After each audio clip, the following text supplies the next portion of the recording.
Si mis tesoros han perdido todo su valor, y en este mundo ya no encuentro más satisfacción, es porque he probado y he podido ver a Cristo Jesús.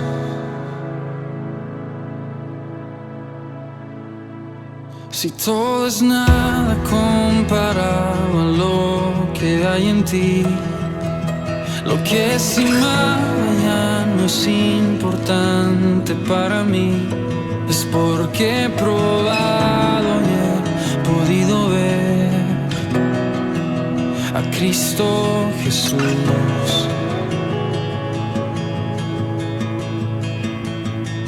Y te deseo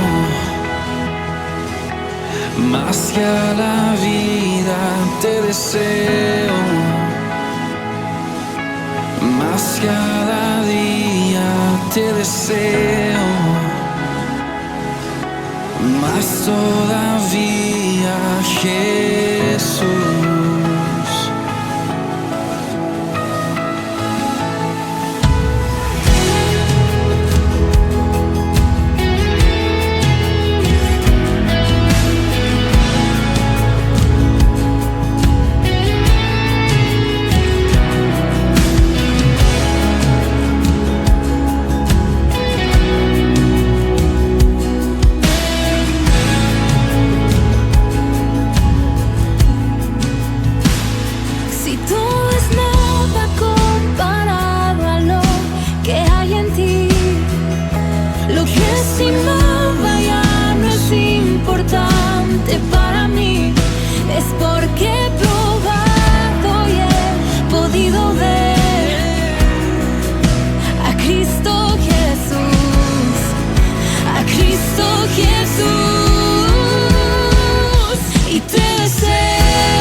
Suficiente serás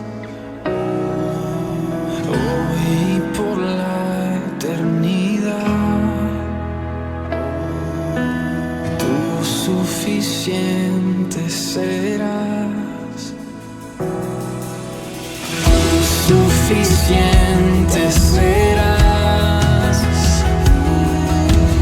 Tú suficiente serás.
noches, mis hermanos, y bienvenidos a esta quinta entrega de esta serie de estudios bíblicos llamado Construyendo sobre la Roca. Esta es la parte 5 y tiene que ver con el Sermón del Monte y el contexto en el que Jesús pues da su sermón, y que pues iniciamos esta serie, como quien dice, comenzando de atrás para adelante, porque lo iniciamos dando un poco de la parábola de los dos cimientos, y decía como que quien siguiera el sermón del monte, quien siguiera las enseñanzas de Jesús, pues sería comparado con alguien sabio que edificó sobre la roca. Entonces por eso tenemos esta serie Construyendo sobre la Roca, para hablar del sermón del monte. Y esta es la quinta parte, en la cual vamos a estar viendo los versos del 21 al 48 de Mateo 5. Pero primero vamos a orar. Señor, a ti te damos la gloria y la honra, porque solamente tú la mereces. Gracias, Señor, porque tú has sido bueno, porque para siempre es tu misericordia. Y te pedimos, Señor, que seas tú guiándonos, Señor, que tú me ilumines, me guíes y me des la sabiduría y abras nuestras mentes y corazón, Señor, para entender tus cosas, y para que tú nos des entendimiento sobre esta porción donde vamos a ver la justicia mayor que tú hablabas en el verso 20, Señor, que Mateo nos dice que en el verso 20, una justicia que tiene que ser mayor a la de los escribas y fariseos. Así que te pedimos, Señor, que seas tú que obres y que abras nuestro entendimiento. En el nombre de tu Hijo Jesús te lo pedimos. Amén y amén. Y haciendo un repaso breve, en la cuarta entrega nosotros estuvimos viendo Mateo 5, versos 17 al 20. Esta parte es la donde Jesús habla de la ley, cómo él vino a cumplirla, y cómo la ley, pues vimos que sigue vigente, pero que Jesús trae la nueva relación entre Dios y el hombre. El ministerio de Cristo es el que nos permite tener esa nueva relación. Aunque la ley siga vigente, no dependemos de la ley, sino que Jesús vino a llevarlo más allá. Y vimos también que sirve de antesala para la justicia mayor, que a la que tenían los escribas y fariseos, que interpretaban la ley y tenían una tradición con la ley, que es lo que viene a Jesucristo a contrarrestar en lo que vamos a ver a continuación. Entonces vamos a leer los versos. Leemos en el nombre del Padre, del Hijo y del Espíritu Santo. Oísteis que fue dicho a los antiguos: no matarás, y cualquiera que matare será culpable de juicio. Pero yo os digo que cualquiera que se enoje contra su hermano será culpable de juicio, y cualquiera que diga necio a su hermano será culpable ante el concilio, y cualquiera que le diga fatuo quedará expuesto al infierno de fuego. Por tanto, si traes tu ofrenda al altar y allí te acuerdas de que tu hermano tiene algo contra ti, deja allí tu ofrenda delante del altar y anda, reconcíliate primero con tu hermano, y entonces ven y presenta tu ofrenda. Ponte de acuerdo con tu adversario pronto, entre tanto que estás con él en el camino, no sea que el adversario te entregue al juez, y el juez al alguacil, y seas echado en la cárcel. De cierto te digo que no saldrás de allí hasta que pagues el último cuadrante. Oísteis que fue dicho: no cometerás adulterio. Pero yo os digo que cualquiera que mira a una mujer para codiciarla, ya adulteró con ella en su corazón. Por tanto, si tu ojo derecho te es ocasión de caer, sácalo y échalo de ti, pues mejor te es que se pierda uno de tus miembros, y no que todo tu cuerpo sea echado al infierno. Y si tu mano derecha te es ocasión de caer, córtala y échala de ti, pues mejor te es que se pierda uno de tus miembros, y no que todo tu cuerpo sea echado al infierno. También fue dicho: cualquiera que repudia a su mujer, dele carta de divorcio. Pero yo os digo que el que repudia a su mujer, a no ser por causa de fornicación, hace que ella adultere, y el que se casa con la repudiada, comete adulterio. Además, habéis oído que fue dicho a los antiguos, no perjurarás, sino cumplirás al Señor tus juramentos. Pero yo os digo, no juréis en ninguna manera, ni por el cielo, porque es el trono de Dios, ni por la tierra, porque es el estrado de sus pies, ni por Jerusalén, porque es la ciudad del gran rey.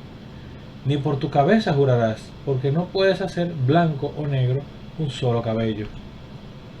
Pero sea vuestro hablar sí, sí, no, no, porque lo que es más de esto, de mal procede. Oíste que fue dicho, ojo por ojo y diente por diente.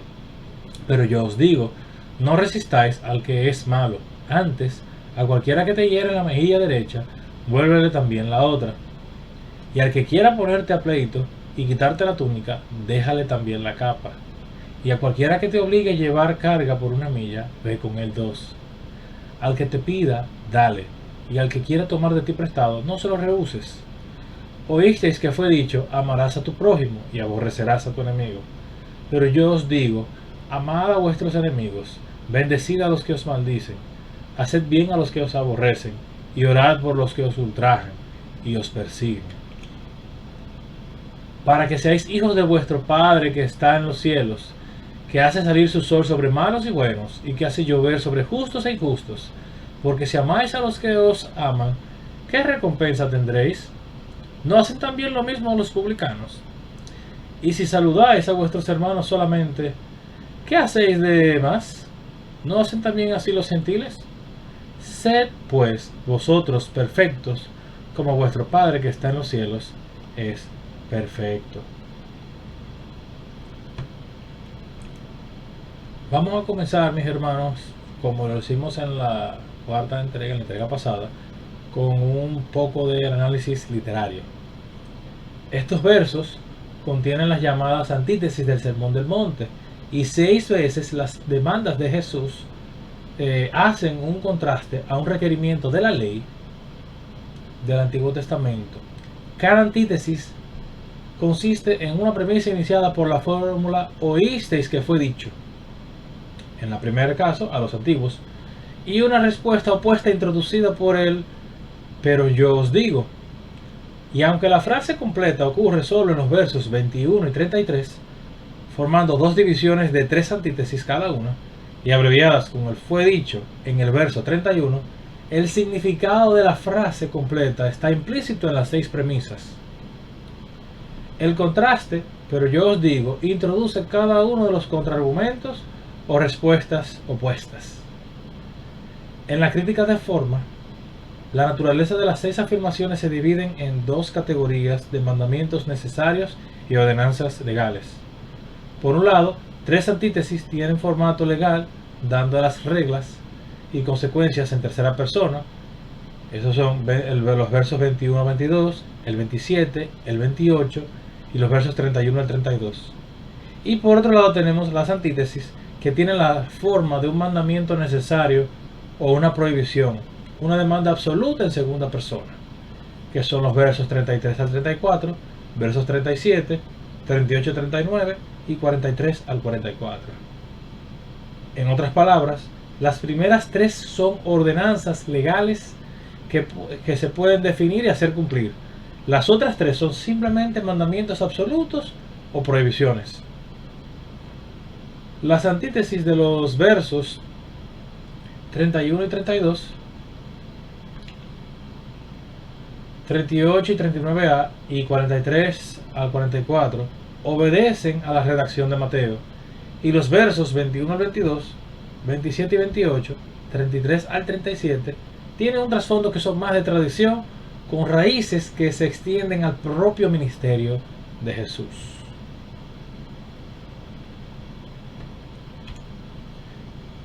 Respecto al primer verso, al 5:21, oísteis que fue dicho a los antiguos, no matarás, y cualquiera que matare será culpable de juicio.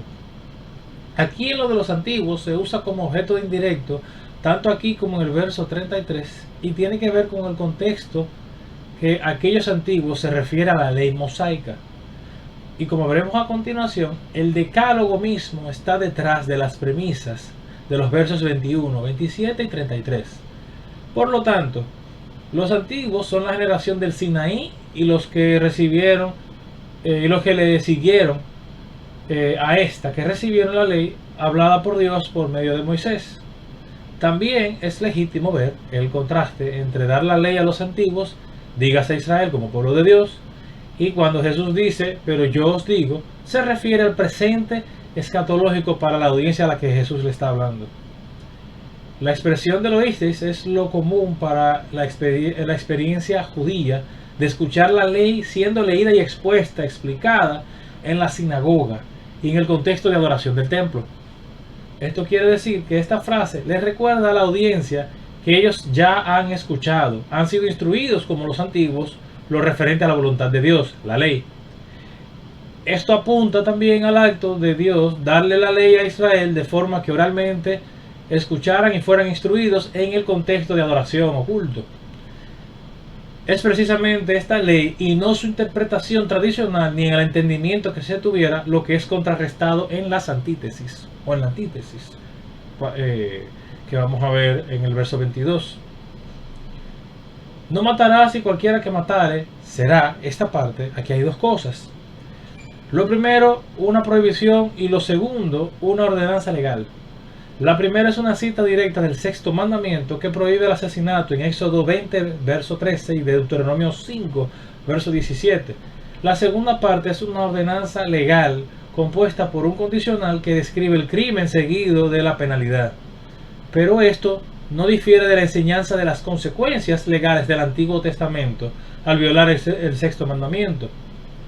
Todo junto expresa el entendimiento de la ley que era común en los días de Jesús, como una combinación íntegra de mandamientos y ordenanzas legales. Uno ha cumplido las demandas de la ley en la medida en que uno no haya sido convicto de violar la ley. En lo de culpable de juicio, esto quiere decir que ameritaba juicio o procedimiento de corte, es decir, llevado al Sanedrín para ser juzgado. La premisa muestra la ley del Antiguo Testamento contra el asesinato y la relación que percibimos a esa ley.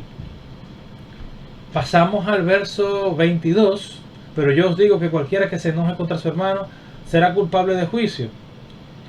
Jesús le dice a sus oyentes que todo el que se enoje con su hermano cae en la misma categoría de ser llevado a corte. Dios, por medio de la ley, hizo del asesinato algo ilegal, proscrito. Jesús proscribe la ira, el enojo. Y respecto de llamar necio o idiota a un hermano, aquí la intención, más que reflejar la práctica de la disciplina de la iglesia, expresa la misma consecuencia de juicio por llamarle así. La pena no sería mayor ni distinta que el enojo o asesinato, ya que la pena de muerte no era exclusiva del Sanedrín y estaba implicada en este verso. El uso de la palabra primero, juicio, y ahora concilio, muestra un nivel de escalamiento, donde uno es de mayor escala nacional y otro a nivel local. No hay diferencia entre el necio y el fatuo realmente. No solo Jesús contrarresta con su propia prohibición del enojo y el uso de injurias, sino que al usar la perspectiva casual de la ley y haciendo su demanda en forma legal, Jesús demuestra simultáneamente lo inadecuado que es medirse uno mismo ante Dios y los demás por medio de la ley o procedimientos de corte. Un dato a destacar sobre infierno de fuego es que al sur de Jerusalén era donde se quemaba la basura y era una simbología judía para el juicio final de Dios. En lugar de nosotros entender e interpretar la demanda de Jesús de forma casual o legalista, Jesús estaba buscando penetrar esta perspectiva casual y usar la ironía en este verso 22 para llegar a las relaciones humanas que están detrás. La ley había prohibido el asesinato, lo cual presupone la realidad del mal o la maldad. La demanda de Jesús es de una relación entre individuos en la cual no haya ni aislamiento, ni enajenación, ni ostracismo. Esto se subraya con la palabra hermano, que se usa para describir una nueva relación establecida por Jesús entre sus seguidores. Las parábolas que van a seguir en los versos que vamos a ver de las antítesis a partir del 23 y demás nos hacen percatarnos de la interpretación que se tenía. Entonces pasamos al verso 23. Por tanto, si traes tu ofrenda al altar y allí te acuerdas de que tu hermano tiene algo contra ti. Aquí vienen dos parábolas a continuación para ilustrar el contenido. La primera se enfoca en hacer ofrenda a Dios al mismo tiempo de tener conflicto con un hermano. Es obvio que en aquel tiempo la ofrenda se hacía en el templo por los seguidores de Jesús, y lo que encontramos en Marcos y en la oración de Mateo 6, en la petición de perdón del Padre Nuestro, es claro que se extiende al ministerio de Jesús. La parte del "te acuerdas" nos deja claro que el sacrificio no tenía que ver con el conflicto que se tiene entre los dos individuos. Tu hermano tiene algo contra ti. La cuestión de quién está en falta pudiera parecer ambigua, aunque uno pudiera atribuírselo al que está por hacer la ofrenda y que necesita reconciliarse antes de hacerla. Pero los imperativos que continúan en el verso siguiente indican que es el hermano que tiene el rencor. Pasamos al verso 24 y en la parte de "y anda y reconcíliate primero", interrumpir la ofrenda de uno y dejar el sacrificio en el altar, debemos buscar la reconciliación. La reconciliación precede el sacrificio. Este verbo no ocurre en ningún otro lado del Nuevo Testamento, pero sí en 1 Samuel capítulo 29 verso 4, el paralelo donde David tuvo que tomar la iniciativa para reconciliarse con un Saúl airado. En el contexto de la primera antítesis, la parábola, al enfocarse y primordialmente en la necesidad de reconciliación y relaciones restauradas, se ha ido a lo profundo del verso 22 e interpreta la demanda por lo que realmente es decir, una demanda para relaciones restauradas en la que la ira y la injuria no tienen lugar. Ambas antítesis y la parábola, ambos la antítesis y la parábola, reiteramos que se enfocan en relaciones entre los individuos. Pasamos al verso 25. Ponte de acuerdo con tu adversario. Esto significa estar bien dispuesto y solo ocurre aquí. En Lucas 12, verso 58, lo menciona con una cláusula temporal y lo continúa con exhortación, que dice: procura en el camino arreglarte con él. Lo interesante aquí es que arreglarte es el mismo imperativo para reconciliarse. Verso 26. De cierto te digo que no saldrás de allí hasta que pagues el último cuadrante.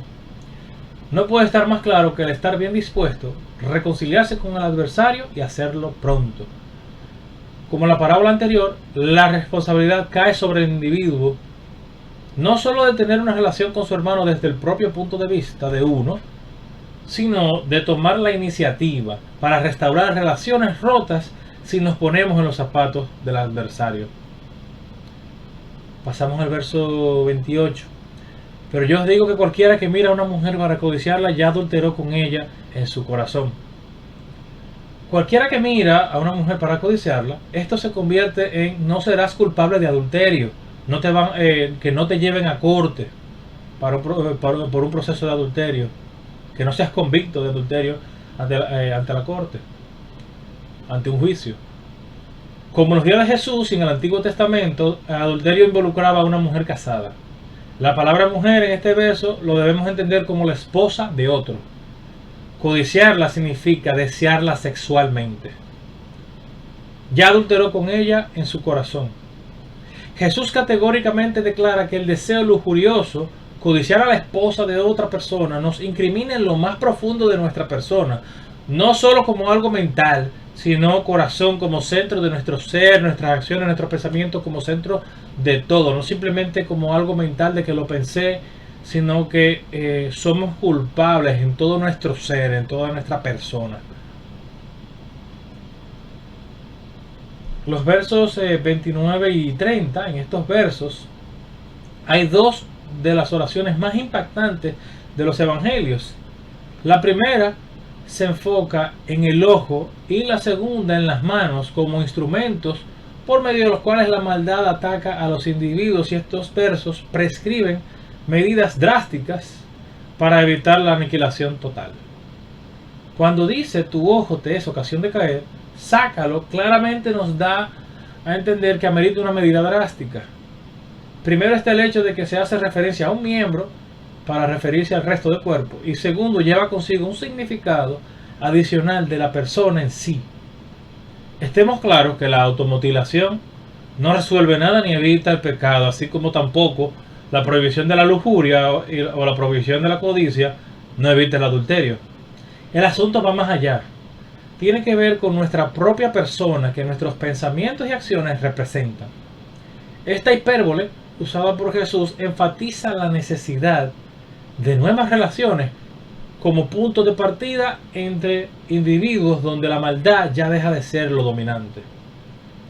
Pasamos al verso 31. También fue dicho, cualquiera que repudia a su mujer, dele carta de divorcio.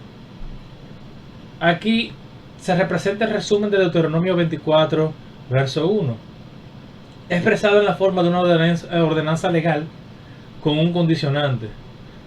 Podemos concluir de aquí que Mateo repitió el mismo proceso de las antítesis al referirse a Deuteronomio en formato legal. El uso de la cita y la fórmula para esta frase nos deja saber que es el producto de redacción de Mateo. Respecto al divorcio, el procedimiento era bastante sencillo, pero la frase que viene a continuación se torna en la antítesis. Entonces pasamos al verso 32. Pero yo os digo que el que repudia a su mujer a no ser por causa de fornicación, hace que ella adultere, y el que se casa con la repudiada comete adulterio. Los evangelios tienen 4 dichos del divorcio en 2 formas diferentes. Una en Marcos 10, versos del 11 al 12, otra en Mateo 19, 9, Lucas 16, verso 18 y obviamente Mateo 5, 32. Hace que ella adultere. La modificación de Mateo de este dicho muy probablemente viene de su deseo en redacción de alinear el dicho del divorcio con el contexto de los versos 27 y 28. Un hombre podía tener más de una esposa, concubinas, hasta relacionarse con una prostituta sin que su pareja fuera culpable de adulterio. Pero una esposa que tenía relaciones sexuales con cualquier otro hombre, casado o soltero, cometía adulterio contra su esposo. Por ende, las citas en Lucas y Marcos que hablan del divorcio dan un estatus legal a la esposa que presupone una situación monógama. La cláusula de la excepción, Mateo la toma de la tradición, pero esto lo hace para que, al hacer el contraste con Deuteronomio, mostrar que en lugar de Jesús enseñaba sobre el divorcio en la misma línea del Antiguo Testamento, lo contrarresta, por lo que la única manera de Mateo modificar la tradición como lo hace y evitar contradecirse era entender estos términos en el contexto de la misión entre los gentiles y los matrimonios incestuosos que se estaban dando más que en términos de Deuteronomio. Su motivación para mantener la tradición y agregar la cláusula que vemos en Mateo 19, 9 sería para confrontar de forma práctica la misión gentil y sus consecuencias con una comunidad mixta de cristianos, judíos y gentiles, similar a la que vemos en Hechos 15. El que se casa con la repudiada comete adulterio. Esto es prácticamente lo mismo que lo anterior. El divorcio no cancela el matrimonio. En la parte A del verso, la esposa cometía adulterio si se volvía a casar, y la responsabilidad sobrecaía sobre su esposo por divorciarse de ella. Ahora el hombre que se casa con una mujer divorciada comete adulterio. En este ejemplo gráfico de concepto de adulterio, Jesús declara que la carta de divorcio, dada con el propósito de liberar a la mujer para que se volviera a casar, no cancela el matrimonio en lo absoluto. Mateo, al plantear el verso 32 como antítesis del 31, presenta la enseñanza de Jesús sobre el divorcio por lo que es una anulación de la disposición de la ley para el divorcio y, por lo tanto, nuevo matrimonio. La cláusula de excepción no aligera la antítesis, porque el tema de matrimonios incestuosos surgió en el contexto de la misión de la Iglesia y no estaba prohibido por razones de la ley, sino porque la Iglesia decidió renunciar a ello y otras prácticas ofensivas para la comunión y adoración entre cristianos judíos y gentiles. La excepción fue basada más en práctica cristiana que en la ley. Pasamos ahora al verso 33. Además habéis oído que fue dicho a los antiguos: no perjurarás, sino cumplirás al Señor tus juramentos. Llegamos a la división de las antítesis en dos grupos de tres. Aunque solo se habla de no perjurar, no había distinción entre jurar falsamente en el nombre de Dios y meramente jurar en falso. Por definición, un juramento válido incluía la invocación del nombre de Dios o un sustituto aceptable que se refiriera al nombre de Dios. Cuando nos pide que cumplamos al Señor los juramentos, significa tal cual llevar a cabo lo que se ha jurado. Aquí en el verso 34, pero yo os digo, no juréis en ninguna manera ni por el cielo, porque es el trono de Dios. Aquí se prohíbe por completo los juramentos por el motivo que sea. Esta prohibición absoluta no tiene paralelos en las fuentes judías. En el verso 36, ni por tu cabeza jurarás, porque no puedes hacer blanco o negro un solo cabello. Aquí nos muestra la incapacidad que tenemos de hacer lo que solo a Dios le corresponde hacer, en lugar de apuntar al uso del Antiguo Testamento. En el verso 37, pero sea vuestro hablar sí, sí, no, no, porque lo que es más de esto, de mal procede. Aquí ya luego de prohibir los juramentos falsos y falsos testimonios, Jesús demanda nuestra completa honestidad. La parte B de este verso muestra el contraste que hace Jesús de una vida según su voluntad comparada con una vida dominada por el maligno, por Satanás.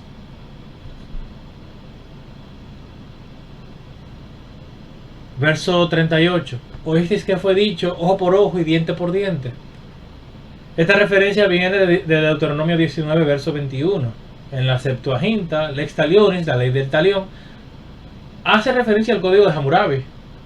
Originalmente se ponía el límite de la retaliación y protegía a los individuos y sus familias de una venganza inconmensurable. Se convirtió en una pieza clave de la justicia criminal de la ley judía, como vemos en el Antiguo Testamento. No se tiene claro si aún en los días de Jesús se seguía simbólicamente o literal. Hay fuentes judías que narran alguna serie de cosas, pero en cualquier caso le garantizaba a la víctima justicia legal mientras protegía al agresor de una sanción indebida.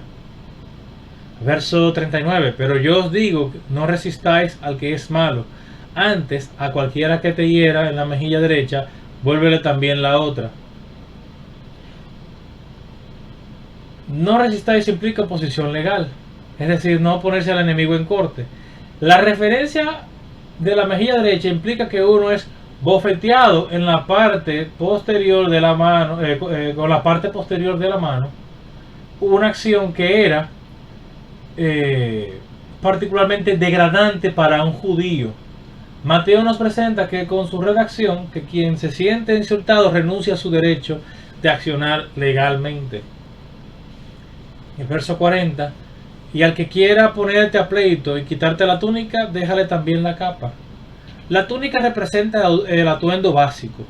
La capa era como un pequeño mantel o sábana o un manto de confección afgana que se usaba como atuendo externo durante el día y como cama de noche, una ropita de cama, algo para tirar en el suelo y poder usar para dormir. La capa, según la ley del Antiguo Testamento, pertenecía a una persona y no se podía usar ni siquiera como depósito de un día para otro. Eso se ve en Éxodo 22, versos del 25 al 26, Deuteronomio 24, versos del 12 al 13. Y esto quiere decir que este verso demanda que el afectado renuncie incluso a la provisión de la ley para el pobre y voluntariamente ofrecerle al enemigo un elemento que la ley prohíbe a otro de tomar acción legal.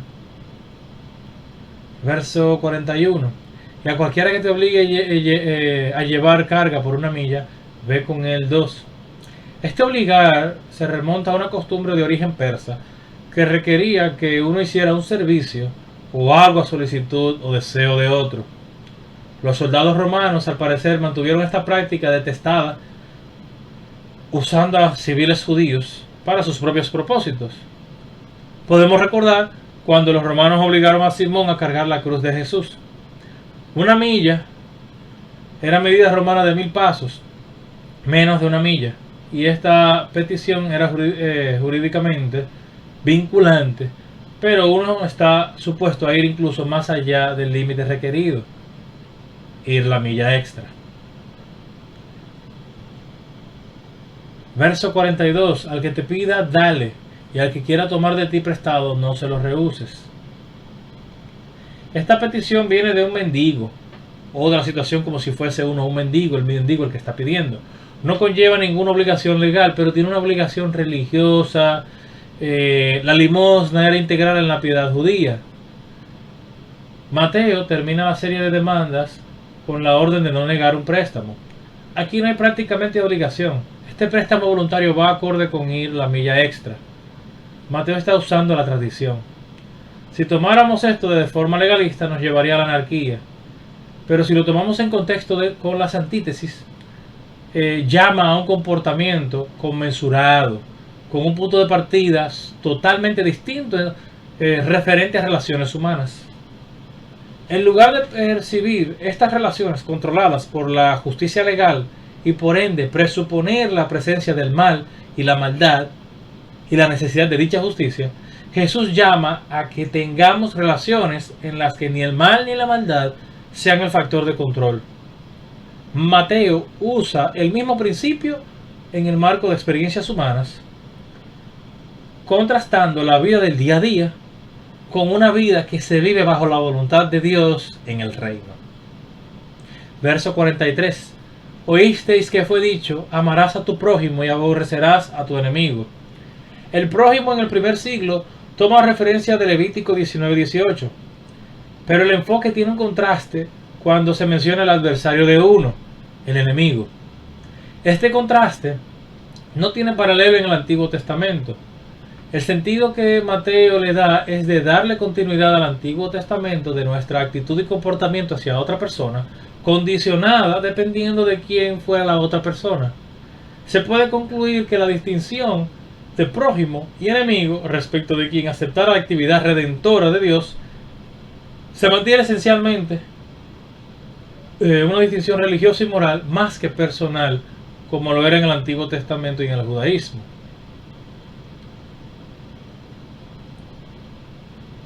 El verso 44: pero yo os digo, amad a vuestros enemigos, bendecid a los que os maldicen, haced bien a los que os aborrecen y orad por los que os ultrajan y os persiguen. Amad a vuestros enemigos solo ocurre en este contexto. Este amor implica lo que uno hace cuando tiene una relación con otra persona. Enemigos está en plural, que contrasta con el singular del verso 43. Este cambio en número sugiere que son nuestros enemigos personales y no del colectivo. En otras palabras, amad a vuestros enemigos no solo es una demanda para amar a nuestros enemigos personales, sino también a aquellos que reflejan enemistad con Dios. Es esta enseñanza que da pie al mandamiento de Jesús del amor en el Antiguo Testamento y su uso en el judaísmo.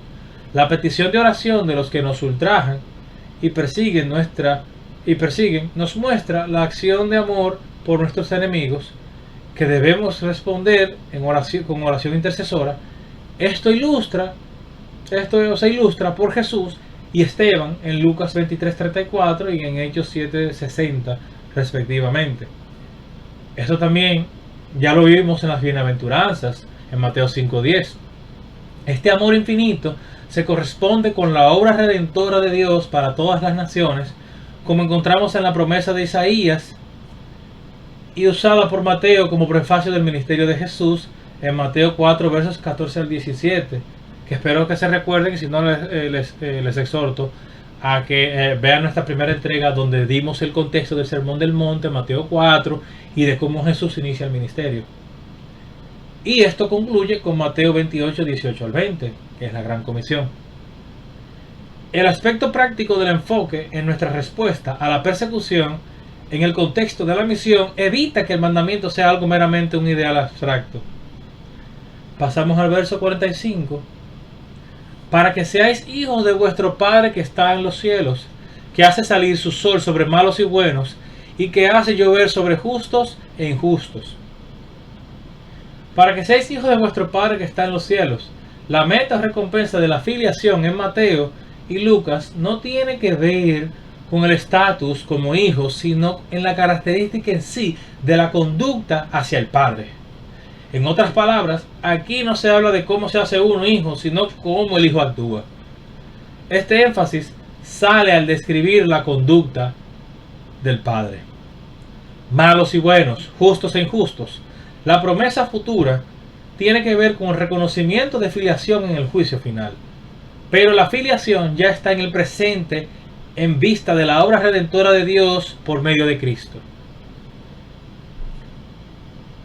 Verso 47. Y si saludáis a vuestros hermanos solamente, ¿qué hacéis de más? ¿No hacen también así los gentiles? Si saludamos a nuestros hermanos solamente, es decir, a los de la iglesia, Mateo sigue presentándonos un sentido de justicia que tiene que ver con una conducta propia de nuevas relaciones en Cristo. Esta conducta en las nuevas relaciones basadas en Cristo es fundamental para nuestra filiación con Dios, para ser reconocidos como hijos de Dios. Y lo veremos ahora en el último verso. Sed pues vosotros hijos perfectos, sed pues vosotros perfectos como vuestro Padre que está en los cielos es perfecto. Aquí en este verso, este perfecto o también completo es igual al relato del joven rico, con el requerimiento que Jesús le hace para la vida eterna, donde cumplir la ley era importante pero inadecuado para la entrada en el reino. El llamado de este verso es a una nueva relación con Dios. En lugar de la perfección legal, el término denota integridad de nuestra relación con Dios y con los demás, estar completos. Esta relación con Dios fue hecha posible, mis hermanos, por la venida de Cristo y su ministerio. Aquí Mateo concluye lo que introdujo en el verso 20 con el llamado a la justicia mayor, que excede a la de los escribas y fariseos. Esta justicia denota una conducta propia de las nuevas relaciones en Jesucristo, que son de esta era de la salvación y de la gracia. Que el Señor nos bendiga, mis hermanos. Oremos y podrán poner las preguntas en la plataforma acostumbrada. Señor, a ti te damos gracias por este tiempo, gracias por lo que tú nos has enseñado, gracias, Señor, por lo que nos has mostrado. Permite, Señor, que tu justicia, tu moral, tu ética del reino expresada en estas enseñanzas puedan ser una realidad en nuestras vidas. Oh Señor, que podamos, Señor, mostrar que somos hijos tuyos por cómo nos comportamos. Que podamos, Señor, hacer nuevas relaciones y traer a otros a ti, Señor. Que la manera en que hacemos amistades, que la manera en que nos relacionamos con los demás, sean o no cristianos, pueda decir que somos hijos de Dios y que estamos llevando y aplicando y llevando a cabo tu justicia, esa justicia mayor, la justicia mayor que solamente puede ser vivida, que puede ser solamente practicada por estar en una relación contigo, que solamente tú, Señor, y que tú la has habilitado por tu sacrificio en la cruz, Señor, por hacernos hijos tuyos, por esa potestad que nos diste, por lo que ya vimos en las bienaventuranzas, oh Señor, por esa relación contigo, por esa relación que tú nos haces tener con el Padre, con nuestro Dios. Podemos nosotros reflejar esa justicia mayor que es sombra de ese reino venidero, de la justicia perfecta que es en ti. Ayúdanos y guíanos, Señor, en el nombre de tu Hijo Jesús. Amén y amén.